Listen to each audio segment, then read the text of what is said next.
It's being described as the coldest air in generations. What that means is life-threatening low temperatures expected to shatter records and plunge the Midwest into a deep freeze. It's all because of the polar vortex, a large pocket of very cold air, typically the coldest air in the northern hemisphere, which sits over the polar region during the winter season.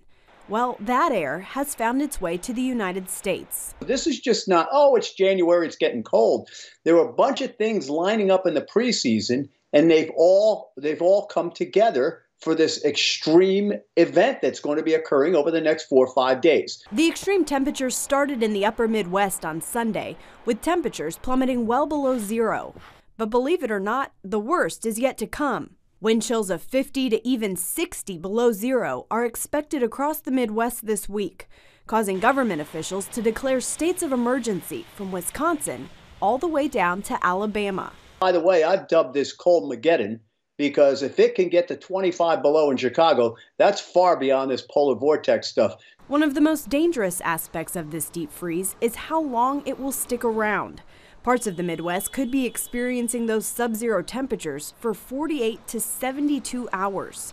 And for some areas, it's coming on the heels of a snowstorm, making for dangerous travel conditions. It's rough, slippery, and it's nasty.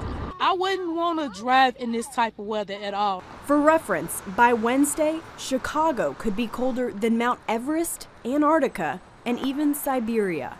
I actually tweeted back on January 10th, there's going to be a big war between people saying it's the ice age coming because of no sunspots, and the other guys saying, well, it's CO2. You know what it is? It's nature. Of course it's nature. How did it happen before? The same way it's happening again. It's not only the Midwest being affected by the polar vortex. In the South, temperatures are way less severe, but still much colder than residents in those areas are used to, and could be accompanied by ice and snow.